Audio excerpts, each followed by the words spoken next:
And we are live for the chaotic first edition of Barnes Babes Book Club. So hello everybody, welcome. I'm Paige, you're on my channel, and I'm here with a bunch of my friends to talk about the Grisha trilogy. The first book obviously we'll be talking about is Shadow and Bone, which I have read for the second time now, and usually I start these kind of live shows with a rating, whether or not I like the book. I did like the book. It would probably be like a 3.5 to a 4 for me, I want to say personally, but yeah, it's like hard to rate because I have obviously read it before. Hi everybody, I'm Hannah. I'm the co-host for the Barnes Babes Book Club, which every time I say, I'm like, let me see if I've got it right. I'm from the channel StoryNut. And yeah, so I think this is also my second time reading the book, but I'm trying to think. There might have been a one time in the middle, so not sure.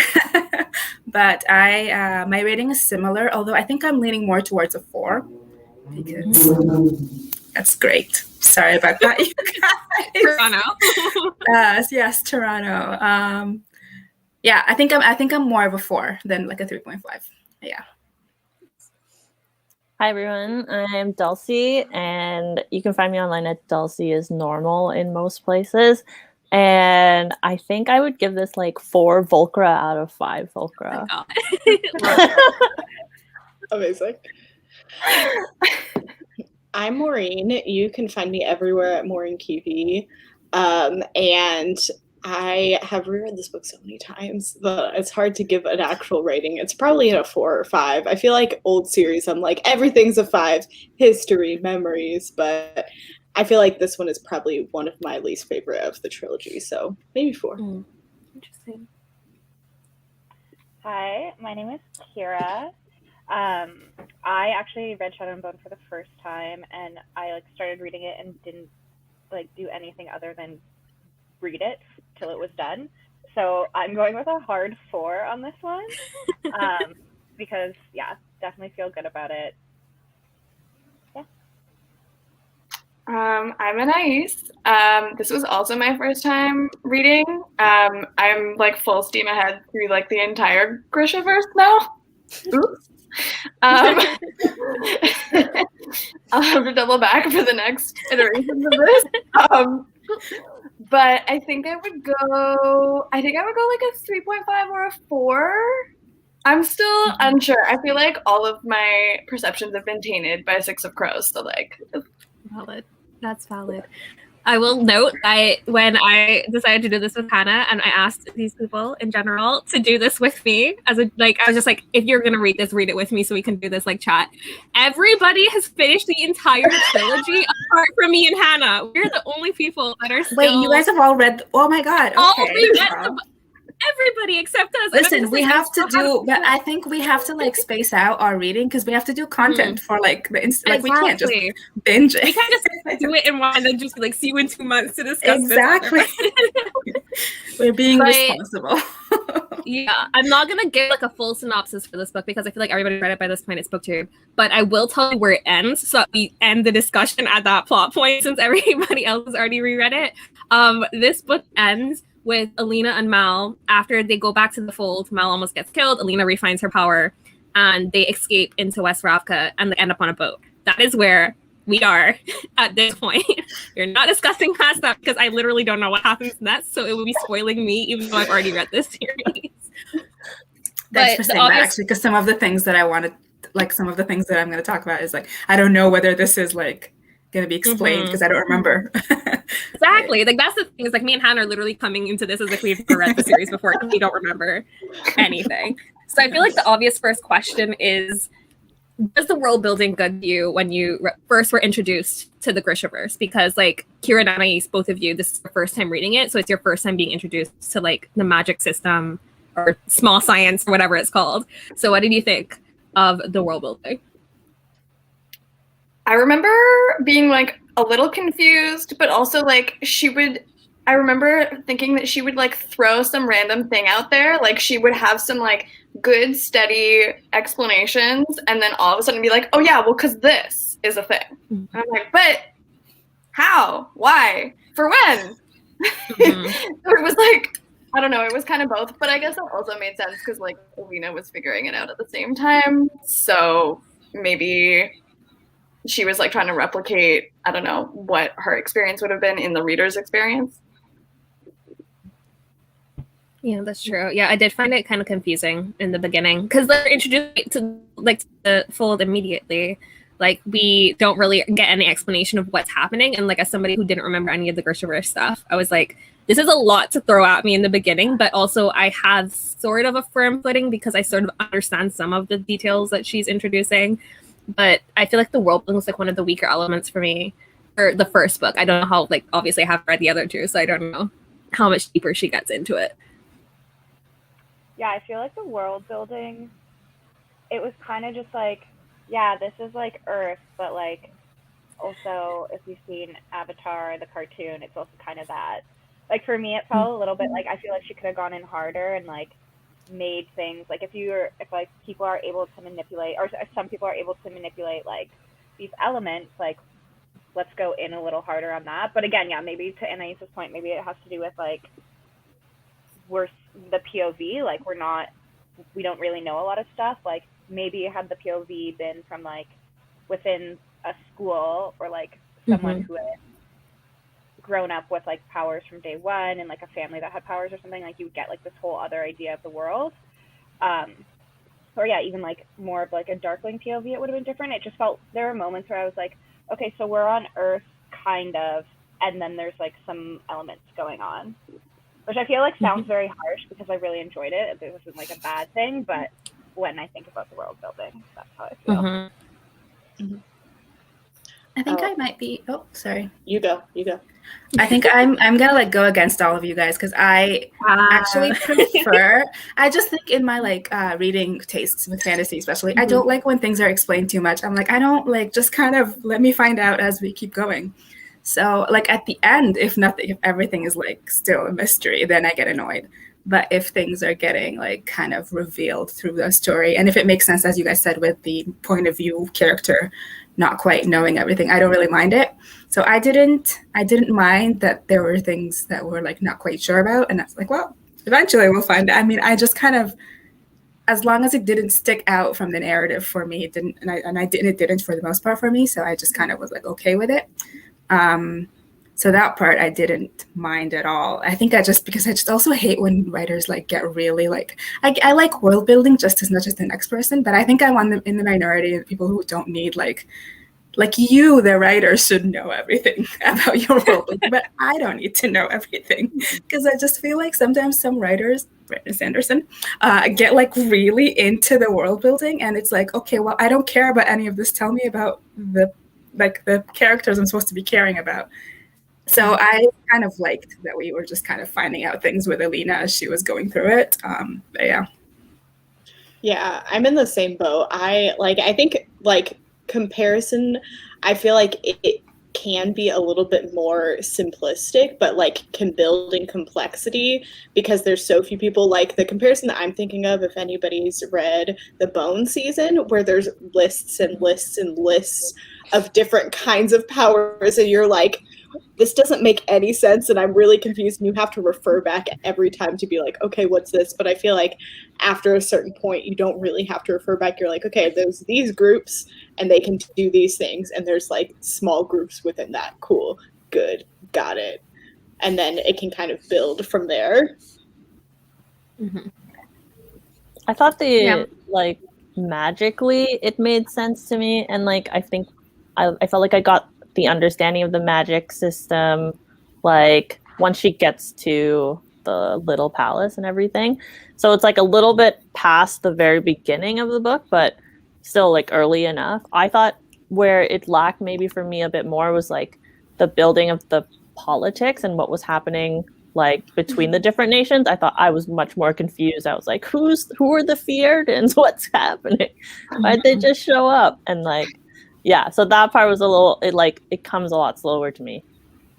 Yeah, I agree. Like, I feel like that's like the element that was lacking for me is like the magic itself was fine, whatever, like that was easy to follow. It was like the whole, like the actual world itself didn't feel as fleshed out as like her other series does. And like, I feel like because I read that one first, I know that one more.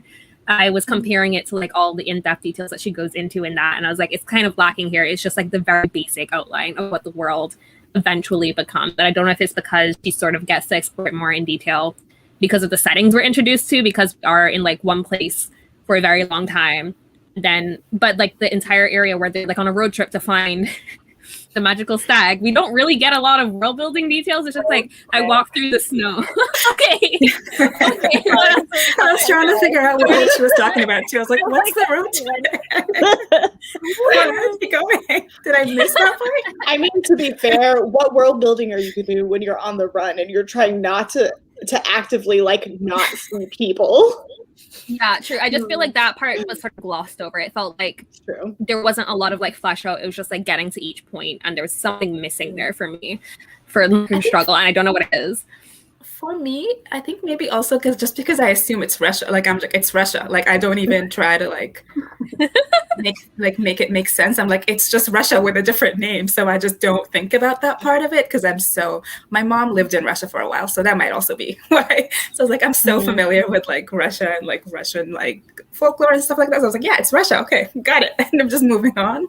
Where I guess it makes sense that it. Like maybe she should have, because it's not actually Russia, it's Russia. Yeah.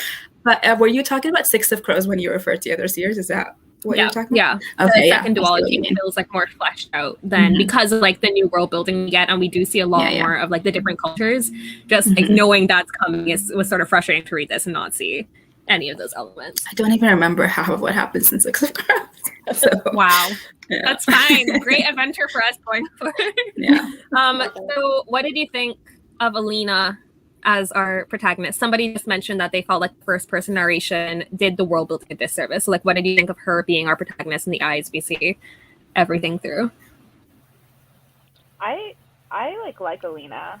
I think I got frustrated that like you're like finding out that she is the only person who can like summon sun, like she's like this supposed to be this badass, super powerful, like foil to the Darkling, and you keep getting so many moments of her being like, oh, I'm not pretty, or like I don't fit in, which are like very fair like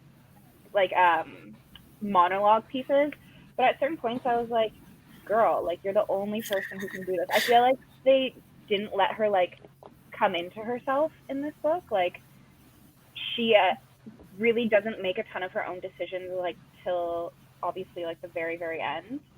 And even like her finding her power doesn't even feel like her decision. Like when it opens on the fold and like she manages to sun summon, like that isn't her. It's like this thing that's bigger than her, and like that like secret knowledge we don't know about. So I liked her character, but I feel like she could have just been like written differently, I guess. Mm-hmm. Yeah, I think it's. Oh no, go ahead. I was gonna say I like her growth. I definitely think there's a lot less of it in this book. So I'm like, don't talk about the other books. Don't talk about the other books. But I think a lot of this book is getting over her fading into the background. Like she's used to fading into the background. She's used to being the side character, if you will, in her own life. She's used to not being noticed. And so she's like now being noticed all of a sudden, and she's like, what do I do with this? And it's like a lot of things all at once hitting her. And so I think there is a lot of that. And I think, like you said, it goes too far sometimes, but I think this book really is her like fully getting over that so she can kind of grow in the rest of the books. I think this book, I know it wasn't published in the early 2000s, but this book definitely has some early YA sensibilities, and I think that's why the 1 star fell off for me, because like when I think about like everything else, I loved everything else, but the parts that kind of annoyed me were the like, I'm not, like, I get why she would think she's not pretty, but like it was something that was consistent. And then the fat phobia was kind of, there was some fat phobia here and there that I was just like, I don't love that. And some things like that I think are very much indicative of perhaps when it was written. I think it was published in 2012-ish. So it was like, it's in that in-between time period. But I think some parts of it are definitely like indicative of that time period. And a lot of the things that Alina fixates on. And I do agree with you, Maureen. I think a lot of it is that she is somewhat, she's an orphan. She like has been like trying to survive all her life, and just that meant staying away from the big kids at the orphanage and not letting anybody see her and all that stuff. And so that part of it, I think, yes, absolutely, that's kind of why she's a little bit like that. And I mean, any of us right now, well, some of us would thrive being thrust into the spotlight, but some other people would be like, what the hell is going on? I don't want to do this.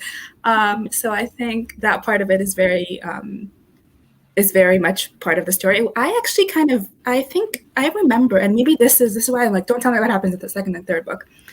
Because I remember leaving the series not very, like, Alina was never someone that I liked. Like, I was like, she's fine, whatever.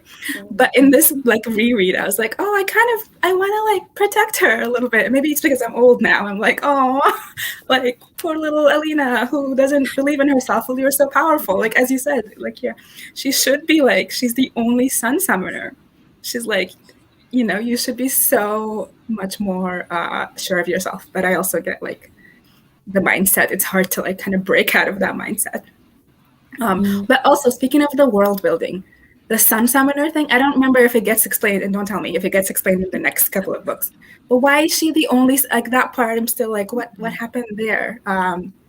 That's the only part that I'm like, so no one else, like, there's none. Anyways, don't tell me if it's in the second or third book. That's the only question that I had about the world building, but I was like, that's weird. I really liked Alina as a character, like as a chosen one character who wasn't like yeah, I'm the chosen one, like other chosen one stories out there.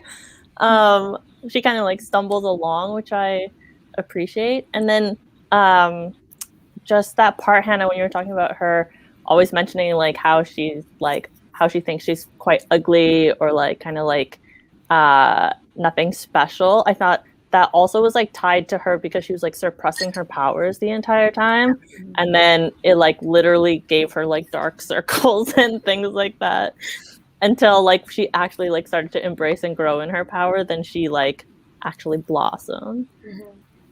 I love that part of the story. I like that was, I think, kind of what endeared me to Alina this time around is seeing the I saw the person's comment, and I agree that's I think maybe when I first read it, that bit about young like female protagonists in YA are always like, oh, like so humble and whatever, and I'm like, okay, I get that there's people like that, but also there's people who are like kick-ass and know that they're kick-ass.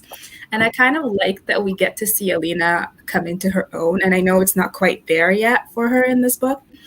And if memory serves correctly, it takes quite a bit of time in the next few books as well. But I think I really like that whole like the like thesis statement behind that, like kind of like when you're suppressing who you are, bad things happen, and then when you are who you are, it like you literally flourish. Yeah, I agree. Oh, go ahead, Dulcie. I have a really quick theory, which is like I was really confused why she like joined as just like a regular member of the army to start with. She didn't seem like she had very much skills. Like I felt like she just joined because Mal was joining. She was like, "Oh, don't leave me. Like I'll come with you, and I'm gonna be a map maker." But she's not even like a really great one. Yeah. There's a mention at the beginning, like from her, the latest, like she has some skill in sketching, I think, and then they go with that. Like once they mention it once.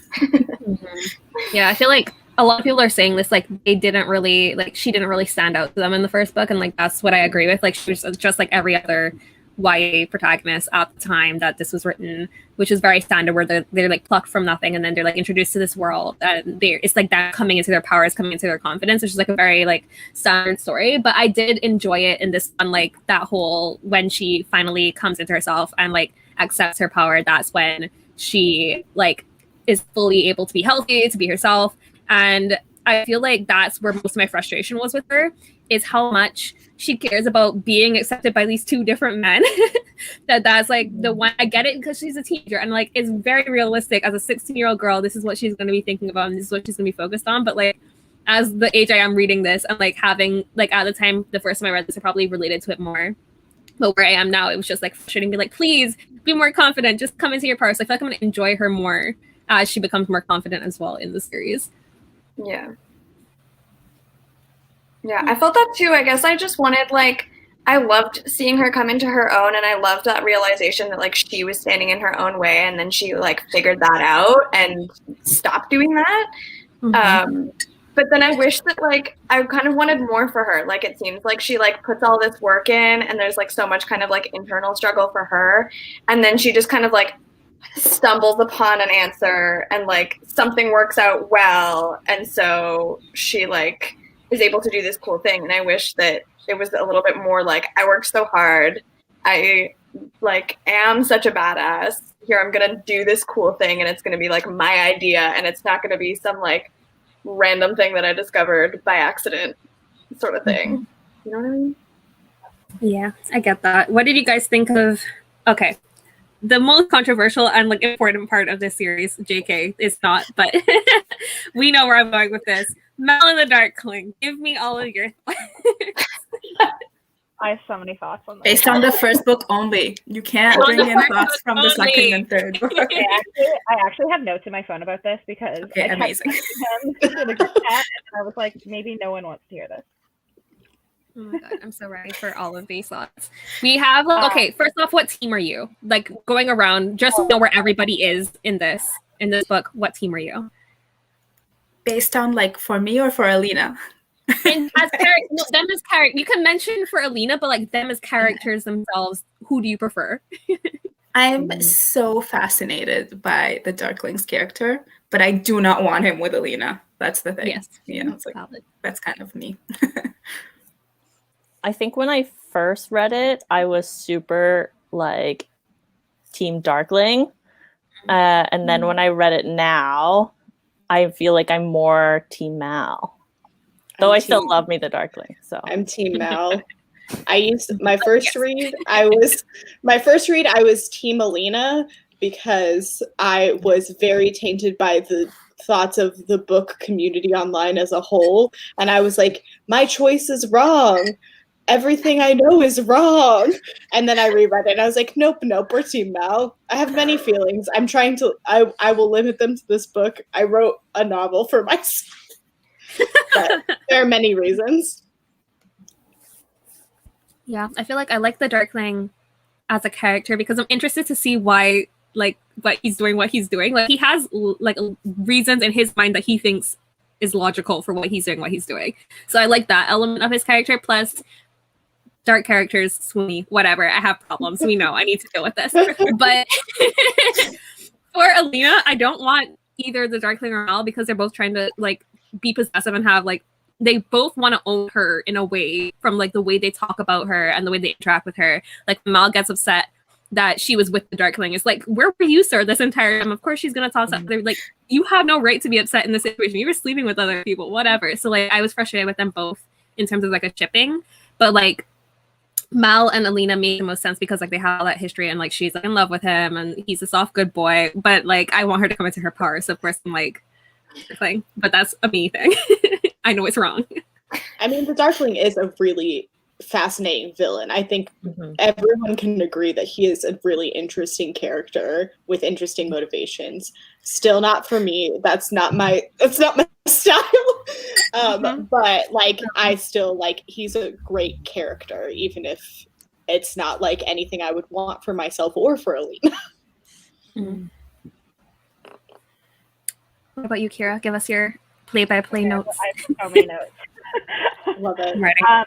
It starts off with me definitely being like the Darkling and Alina because I'm like, ooh, Edward Bella, like he's 120 years old. And I'm like, I wrote down 120 years old is the selling point. That's the first thing. I'm dead. I was like, okay, Mr. Almighty Vampire bitch. And then, like, a few more notes down, I'm like, ugh, Team Mal, duh.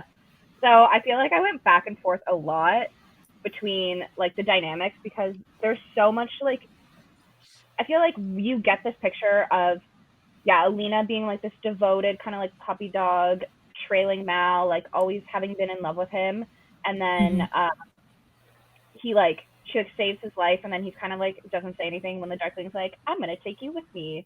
So you're like, what the fuck? And then you get the Darkling doing all this amazing stuff at the little palace and being like, you're special, you're special, you're special, which like I love that. I want to be special. Tell me more. And then yeah, he's powerful. He's like this complex kind of like loner type. I'm all for it. And then obviously more things happen in the plot, and you see like Alina and Mal reunite.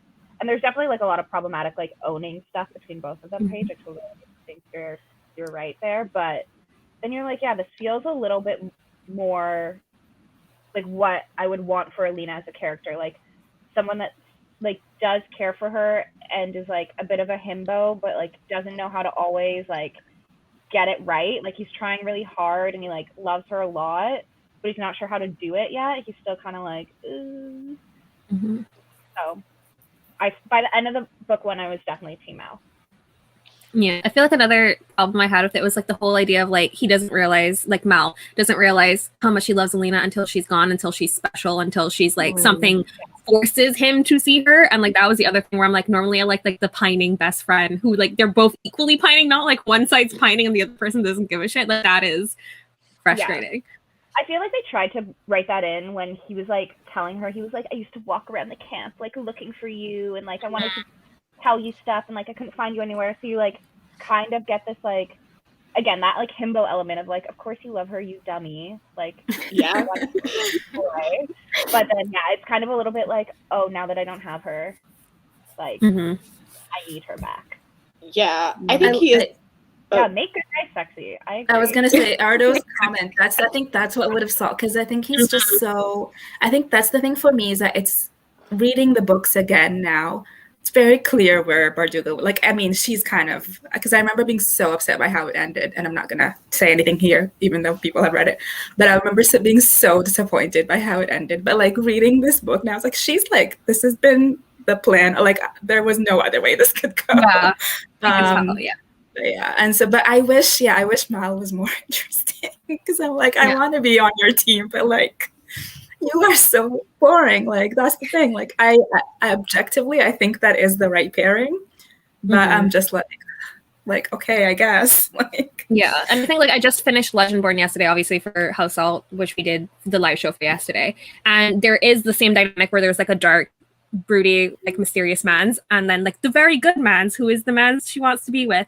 And it was written in a different way where even though the like good character is innately like he's like naturally good, he was written so interestingly that it didn't feel like he, even though he was the obvious choice, you felt compelled to ship them regardless. It wasn't that he was just like a flat good character. He had his own dynamics, he had his own issues, his own problems, and he was more fleshed out.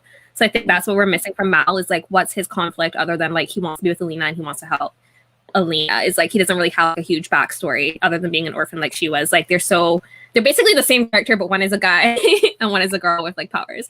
So I feel like that was like my issue, is like he was kind of flat. I mean, that's why I think that's why my favorite, who like I'm not going to get into it, but I think that is why my favorite male character is who it is. I'm like, none of these people were. So somebody asked like what makes the Darkling interesting, which I thought was like the one thing for me about the Darkling is like the way he's encouraging, even if he wants the power for himself, the fact that he's encouraging Alina into her power is like what I think is so attractive about like that character to me. Is like he is like this character who's like being like, you're actually worth something, like you yourself are powerful, own it, like forget all these other people, you're badass. Like that element of it is what I found really hot. Any kind of power dynamic like that where they're like encouraging someone even if it's to the dark side of their powers, I'm drawn to it. I don't know what that says about me, but I think that's something I wrote down that I was like, I feel like that's a really weird line, because like I think he does do a lot of bringing her power out of herself, but I don't think it's because he's like, you're powerful, you own it. He just wants her power to manifest so he can use it. It's not even like you're badass. It's like, I'm going to tell you all the things I know you need to hear and manipulate every situation so that you will become powerful, and then I can in turn use you.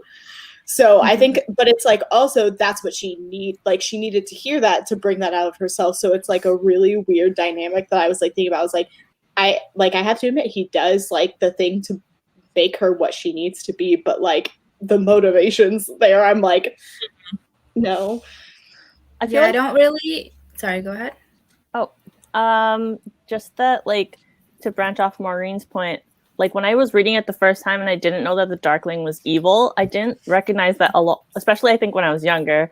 I didn't recognize a lot of those things as manipulation, and I just saw it as like attention and like praise, which I think is like exactly what Leigh Bardugo wanted. And it's why the Darkling is so compelling for me. And then now, like reading it this second time around, I was like, oh, gross! Like really manipulative, like different things that he would do that I like because I know in the back of my head that he's going to be revealed as like a villain. I think I just like the politicking, honestly. Same. I mean, what is wrong with those I never like. I mean, I think I, like everyone else, when I first read the book, probably was thinking he cared about her, but I don't think I ever like got into the Dark Lantern. I realized like his like big game and like the plan that he had, and maybe it is a bit mustache twirly, but I feel like the game he's playing with the King, I think, and like with the Apparat and all these random people, and making the I mean, some of the Grisha know exactly what he's up to, and they're like, yeah, it's cool with me. Like all of that, I think, is what I find fascinating, because I think, and again, maybe I'm misremembering, but I do think that there's more about his why he wants to do all this stuff in the next couple of books, if I'm remembering correctly. And so that part of it is interesting. I also find his relationship with his mother, that like that whole dynamic, interesting. And I know that comes up in the third book, I think. So yeah, that's kind of, for me, that's just I love when people can game and rig the system. That's what I like. I'm like, yes, make it like work for you. I feel that deeply. So Even if it is I don't know what that says about us, built.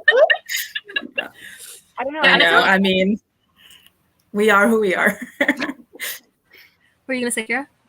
I was just gonna say I kind of like the Darkling for the stuff that are the red flags, which again we don't need to unpack that here, but it's like there's something about like pieces of the manipulation or pieces of the lies that you're like, there's something bigger at work here, and that's more interesting to me than Mal being like, I'm really good at hunting. Would you like to see? Like,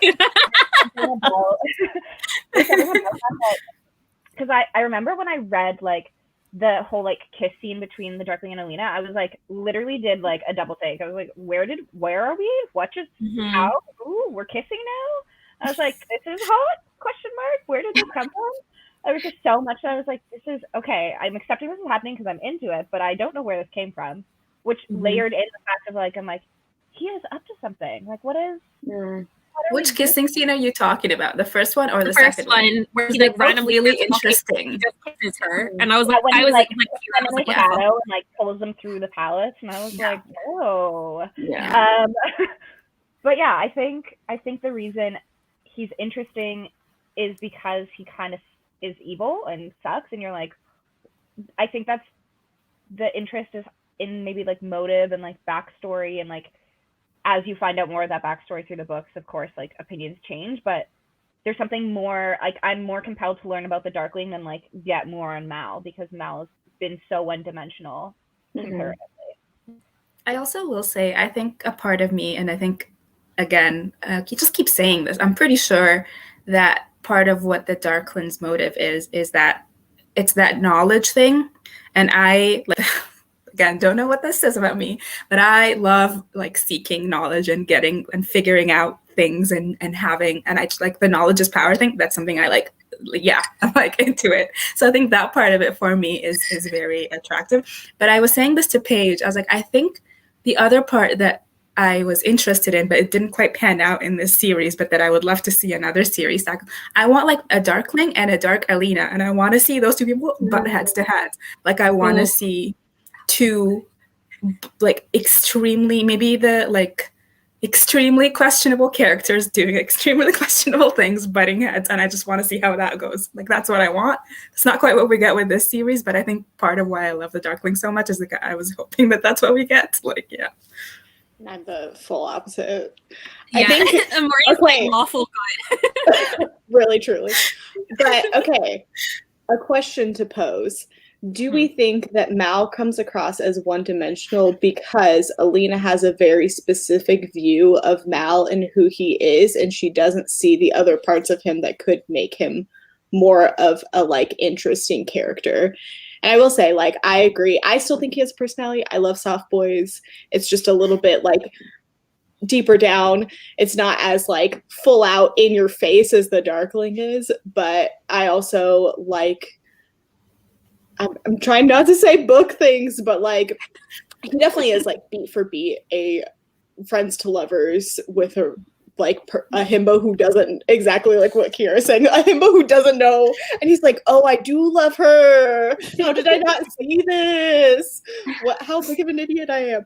But just like somebody who, it's interesting to see someone whose motivation truly is like to like progress Alina's story forward. But I'm wondering if some of it, like we were saying, like the world building feels a little bit lacking, but it could be potentially because we're only seeing Alina's point of view, and Alina has a very specific view of Mal, and he fits into that box.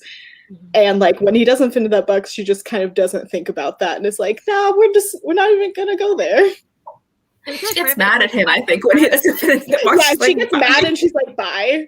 So I wonder if that's why we don't see more of him. I mean, like, still, there could be better writing within that. I'm not saying that that's not, but I'm wondering if that is part of it because it is first person and from Alina's point of view. Yeah, I think like that is a good point to make. Like we are seeing it from her perspective, so it's obviously going to be like her opinions on what she's seeing in the situation. But it's also just like a by comparison thing. A darker character is going to have more like of an arc. They're going to have more growth, like more interesting dynamics and like issues than a lawfully good character who's just trying to make sure that the people win the day. So I think it's that comparison as well. Because like when you think of like the Darkling, there's a part of me that wonders like how much of him actually does like Alina because he's angry that he's attracted to her, which is a whole thing we can get into because he's 120 years old and shouldn't be attracted to this child. But we're not gonna get into that. So, this whole life though is we just why being would like, you do that to me, Paige? I'm sorry. I am sorry. I'm ready. I have Darkling notes for me, on not this. for Alina. Like, I think it's like that compelling element of like, will she be able to change him in any way, which is toxic to think about and to like give to teenagers. But as an adult, the bad parts of me are like, that is a compelling story that I want to keep an eye on. Yeah. I also think it's because like Mal is like a foil for the Darkling, right? Like Mal is boring because he's known and because he's safe and because he's good, and that's kind of what I think like Alina is kind of struggling between like, do I be the good safe thing or do I like lean into my badass powers? Do I like explore this new thing? And the Darkling is this like new complex thing.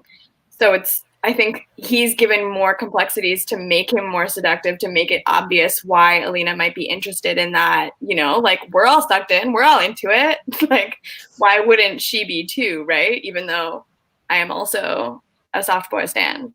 So like I know in the show I'm gonna fucking be Team Mal. Like I already know. I was gonna say, I feel like Mal's know time is now. I think if Mal's this book time was is now. written now with Himbo, like the Himbo character being such a beloved, like I think writers have gotten better at writing this, and I think if like if Bardugo had written this series now with the sensibilities of like the nowadays, he would have been probably a bit more interesting, because I think I didn't even think about the himbo thing, but I'm like, yeah, I can see how he could have been a himbo, and I totally would have been into that because I do like that character.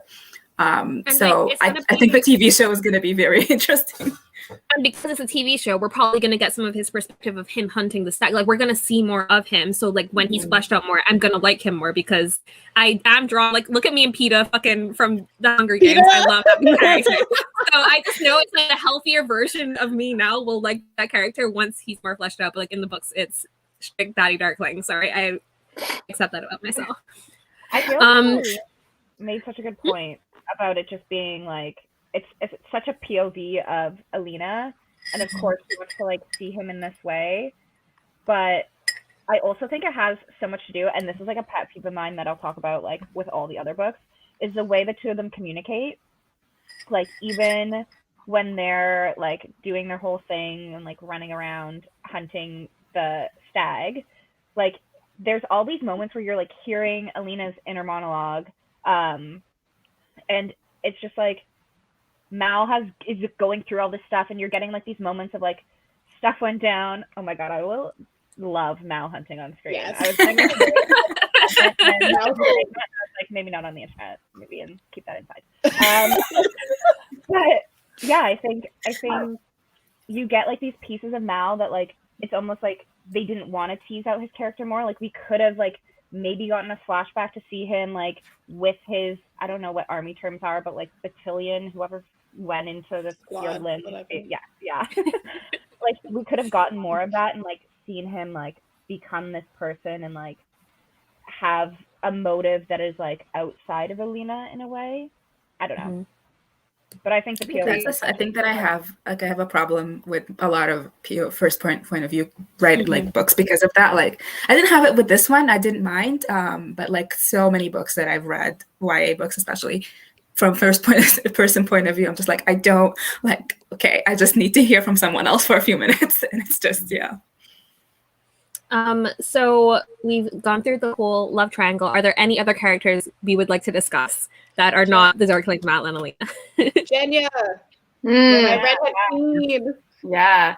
I do love her I character. want her to like do my night routine. Like come Right? please. here, and then I'm pretty now. I wake up looking great. I also feel like the Apparat is much more creepy on reread that I like. I feel like I just didn't pay attention to him, but like it's in that same vein of like you have the theme throughout this book of people wanting. Well, just kidding. Ignore what I said. We're gonna talk about that later. I mean, I vaguely remember the Apparat like storyline. So like Oh my God, seeing him in this, he was so much creepier. Like he said, I didn't remember him just like skulking in the dark, like appearing to have a discussion and then disappearing. Doesn't he like say he smells like a graveyard or something like that? And I was like, also, Oh my God. That know was how so. graveyard smells. Yeah, how does a graveyard smell? Yeah, what? I live near one. I should go check. Literally, like written as Rasputin, which like circled so far back to one of your points earlier, Hannah, about like Russian myth folklore, this being like low-key Russia. Yeah. I was like, okay, so if this is Russia, the Apparat is Rasputin, like we see what's coming here, betrayal of the royal family, etc. Yeah. Jenya is definitely a character that I really liked. I remember, and I don't know what it is, and don't tell me. I remember liking Zoya, but now I'm like, why? Because I didn't really like her. It's later books. It's a later book thing. Must Like be when like, Zoya's but I'm like, like she's so annoying. I hate her in this book. Yeah, Zoya is definitely a later books thing. That'll come to play later. She's definitely just like a mean girl. Yeah, this person's yes, I want to see same. progress. Yeah, We're all the age. We're all like, yeah, that would be great. Yeah. Let me be a hermit. We all want to be an old witch in a hut. Did Kieran and Anais, did you guys know, like, did you see sus that something was going on with Bagra? Like, did you know that she was going to end up being the mom of the Darkling? Because it felt so much like more like it made sense as soon as I reread it. I was like, of course, this is where it's going. Like, you can tell like the things she's putting into place. I felt like they were setting it up for sure. I like picked up on something in the third book that became like sort of semi-true, but I didn't pick up on the mom thing in time at all. I remember being very thrown off when she was like, everything you know is a lie, get the fuck out of here. And I was like, I don't know if I would do that. Like, that's okay. Yeah, I think the first time I read it, I was very confused by that. I did not see that coming at all. But like, upon the reread, I saw everything that Leigh was setting up. Like when she says she looks like an old woman, but actually, no, she's young. And like all the little details that are meant to confuse you. Like, I don't know why I thought she looked like an old woman. Like the character in my brain was an old woman, but she isn't physically in the books. And like rereading that, I was like, oh, you literally set this up perfectly. I was just too dumb to read it the first time, I guess. To be honest, like that happened to me with so many things. Reading this book again is like and that's part of why I'm like I'm firmly now in the 4-star category, because I do think that like Bardugo's like so good at setting up what she wants to do, and like even though some things I'm like I don't like that you went there or that's how you wanted to end the things, I just appreciate the like the writer brain in me. Oh, I like the narrative structure that you're building here. And I like that you're kind of very clear and concise and purposeful with everything. Even the things that I'm like, no, that's not how I would do it. Like, I appreciate that she's very clear with what she's trying to do. But yeah, Bagra's character is someone that I like. I think partly why I'm fascinated by the Darkling is that whole family is just fascinating to me. Yeah, I We could think totally get a spin-off story. Sorry. no, you go. You go. That was it. I don't know. Oh. I'm sorry. That was all. Oh, I had a friend who just reread this book, and that was kind of what you were saying, like, or no, he just read it for the first time, and he was like, the whole first book, he was like, this just feels like a really typical YA fantasy. It just feels really like standard, da da da. And then at the end of the book, he was like, oh no, I see where she's going. And then the next two books, he was like, oh, this is very different, and we're gonna go a different direction than I thought we were gonna go. And I really appreciate that it like gets set up that you think you know where things are going, and then it just is like, nope, never mind. Mhm. Did you guys feel any kind of betrayal from like Alina's perspective? Like obviously she feels like David, Jenya, all of them who are on the Darkling side betrayed. Like I remember feeling more betrayed the first time I read it, being like, oh my god, these people are like on the evil guy's side. But like now I sort of understand like why they would side with him, and I didn't feel as betrayed as like, oh, I get why you're doing it though. I can't be angry at you for the choices you're making right now. So how did you guys feel about like those revelations toward the end? I was so mad at first. And then I think like as the books progress, I was so pissed. I was like, I wanted to like you. You were so nice. Why is everything a lie? Like, fuck right off. But I think as like the books continued, it made a lot more sense. And I really enjoyed the way that Leigh Bardugo like dealt with how people, like the actions that people take, and how that may or may not affect their true character, like what people's motivations are and what makes a person like good or bad. And it's not like, she really like delved into the gray zone, and I really appreciated that. But at first I was mad. Not to keep going back to this point, but I think that is again the fact that I wasn't mad about like the betrayals this time around. And I think part of it is like I could see how the Darkling manipulated each of these people to like basically like incur their favor, and like now they're indebted to him, which is part of why he's a fascinating villain to me. But I like, you know, they all did terrible things. And I mean, are we going to talk about the fact that like I feel like when I first read this book, I didn't quite clock that Jenya was like being assaulted basically all the I was like, wait, Yeah. and reading it this time I was like, oh no, like somebody save this girl or woman or however old she is. Like I was just very upset by that this time around. And again, maybe it's my old age now. I'm like, no. Well, it's because it was like treated as a joke, right? They were like, oh, you know, she was like the lowest of the lowest kind of Grisha order. And she wore the same colors as all the servants in the castle. Yeah. But yeah, I felt the most betrayal from Jenya, because I felt like they were like besties, and then I was like really sad that like they broke up the besties. And then,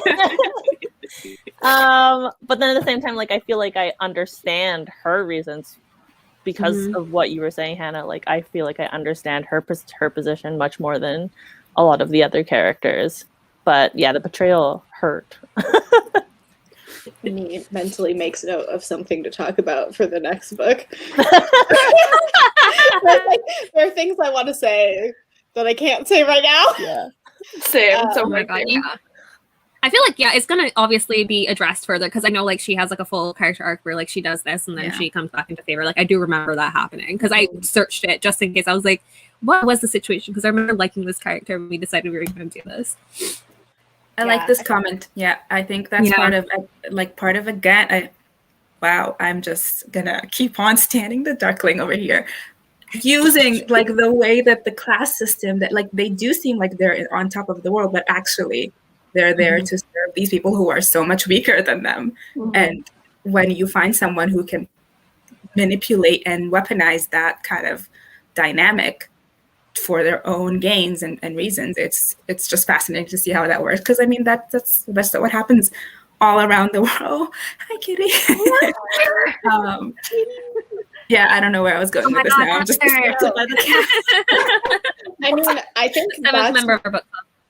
I think that's what makes Alina's character so interesting in her, like, that's her big issue with the Darkling, is like the Darkling wants Grisha to have power at literally all costs, at the cost of people, at the cost of everybody, which I mean is a fair point. Like, they have been mistreated and been like, they have the power to do this stuff, but Alina's just not willing to sacrifice that, and she's not willing to see people who don't have power as weak, maybe because of her background of not having power for years and years and years. Mhm. So she's not willing to give that up, and she's not willing to like compromise on that, even in the midst of like her owning her powers and being told she's special. She's not willing to compromise that part of herself, and that's the big sticking point, at least at the end with her and the Darkling, is like, he's like, I'm doing this so we can have power, so we can be the best, and she's like, no, we can't do that, we're not going to do that here. I Yeah, I did think like that's the way that she. Go ahead, Paige. Go, Hannah. Oh, I was just gonna say, I like that she, even when she was like still getting used to the small palace and like all of little palace, whatever it's called, Love Palace. all of like those things, and like getting like living the life basically, like in her mind she's always like, oh, the poor people in that I know, that I grew up with, never had like and that was always in her mind. Like she never quite, even when she was enjoying like all of these like luxurious things, she kept going back to that in her mind. And while I am disappointed that we're not getting Dark Alina, I do like that she is like a for the people kind of like like heroine.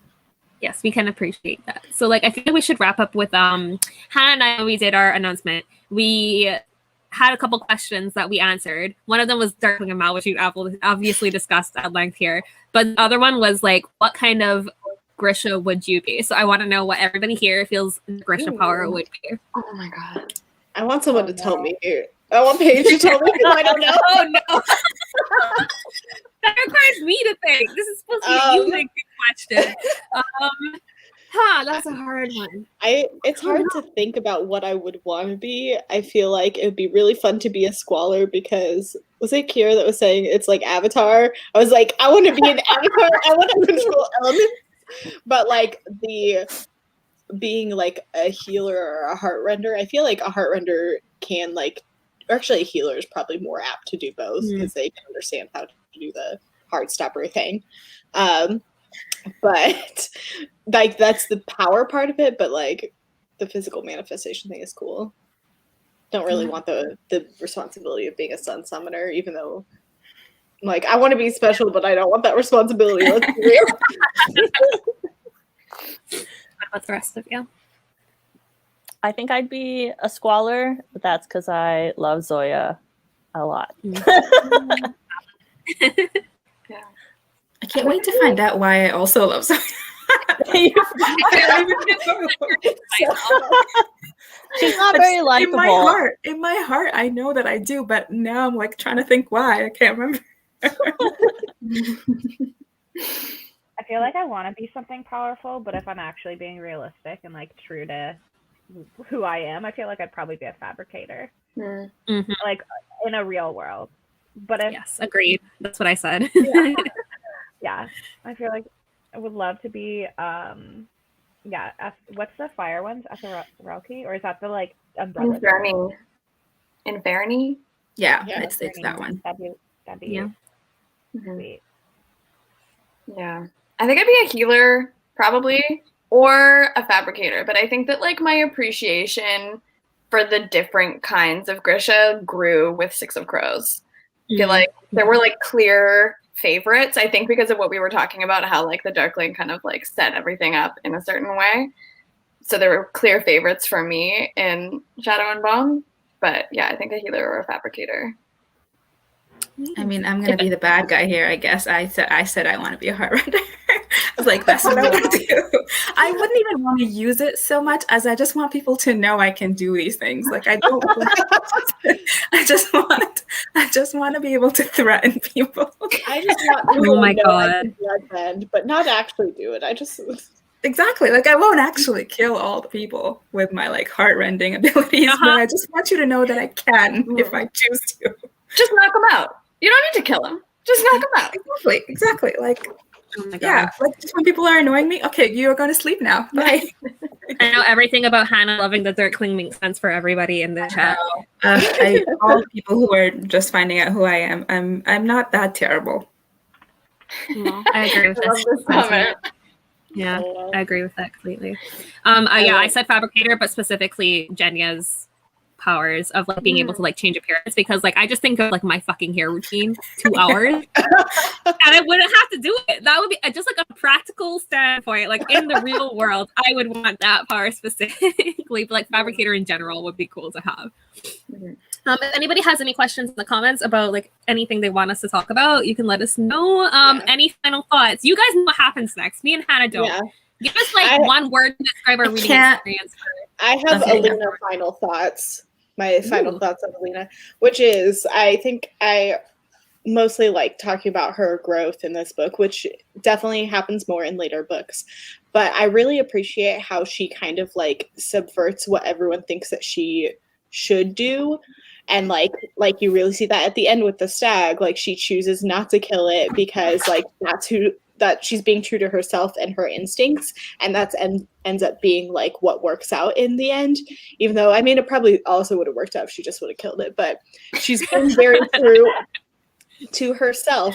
And like the things like where she's being like put in a place of power, and like the I'm special thing could really come to play, where the Darkling's like, I want you to wear my color, and she's like, no, I want to be in this. And she like has her moments where she sticks to her guns and is like, no, I'm gonna do this, and I'm gonna be this, and I'm gonna be myself. And I think we see elements of that where she like feels called one way or another, but she ends up going with her gut and going with herself, which tends to be what other people don't think she should do. And she's like, I'm going to do this instead because I think it's the right thing to do. And I appreciate that about her character. Yeah, I feel like that's why she got the powers that she has, is because she's such an innately good person. Like there's no like corrupting her in that sense. Like she's just good to the core in that way. Like she is tempted a little bit by it, but you know she's always going to make like the right choice. So like that's why she's the Sun Summoner. We'll find out more about that, I'm sure, in the later books, but me and Hannah are like blissfully unaware. I think I really and again I'm trying to remember. I mean, I read a lot of YA, but I don't keep a lot of YA in my shelves, and I for so many times have like hovered over unhauling the series, and every time I didn't. And I didn't quite remember why. And reading this book, I was like, yes, I really do like Alina. I think she is like the innately good thing, but also she's like frustrated by like normal. Like I think in the beginning there were parts where I'm like, wow, you are really like grumpy and sardonic and stuff, and I kind of like that about you. So I really do. I love that part of her character, and I think maybe when I first read it, I was just maybe like I was reading a lot more YA. And perhaps I just kind of was like, whatever. Like, but this time around, just there's something about her that was so much more compelling than what I remember in the past. Ardo asked what format we all read this in. Has anybody? I read this in the physical book version because I had it there. I read the ebook. Yeah. Nice. Did anybody listen to it at all? I might try listening to one of them at some point. I did a tiny bit, but it was more physical. I feel like these books fly when you read them in the physical format. So that's like, I tend to shy away from listening to audiobooks that I know I can read really quickly. So yeah, I might listen to the Nikolai books because those are the only ones I don't own physically, and I tend to just buy the audiobook first and then buy a physical copy if I like it. But yeah, so thanks everybody for joining us for this first book club, Barnes Book Club. Join us in February where we'll be discussing Siege and Storm. Hannah and I will read that at some point in February. I'm going to read it very soon, actually, because I am so excited about Nikolai. like yes, I love Nikolai. That's who I really love, like from this whole series. Like this is the one. Same. Yeah. I need to write down so excited now so that I remember them. Yeah. Clearly, we should have named this book club like the Nikolai something book club. But we don't know who he is. Like I'm so stressed and also excited about the casting announcement for him. Who's it going to be? Yeah, what did you guys think about all the casting stuff that came out this month? I love it. I'm really excited to see Alina in the show. I feel like she's gonna like some of the critiques that we've had about like the writing of her in the books. I think maybe the show could maybe tweak a little bit and like update. Yeah. I want to see the keftas. I've been trying to imagine. Yes, agree. I think one of my friends said, she was like, if we don't get a buyable kefta out of this show, it will all be for naught. Like, what's the point? We need Knowing the I would buy merch. one. I would 100% Yeah, buy one. I feel like Oh, it's a no. functional wardrobe piece. Like you could wear that for real. Yeah, the problem God. is, am I gonna get a black one, or like I think the heart renders are red? I don't know. I'm So gonna we'll get a find black out. one. There's no know. question. What? I'm gonna choose to be a summoner just because I want the blue one. I changed my choice to be a summoner. I want the blue chapter. Well, we'll see you guys next time. Whenever that happens, TBD, we will announce the live date and time at some point in February. Join us on Instagram at Barnes Babes Book Club to see what me and Hannah think of these books as we read them. We tend to update our stories. But until then, enjoy the rest of your month, the rest of your January. You have a couple more hours. Like and 6 more let us hours. know- 6 more hours of January, and let us know what you think of Season Storm as well. Like, keep up with us on Insta and talk to us about it at the time, so you don't have to wait the full month to hear our thoughts. Bye, everybody. Bye, guys. Bye.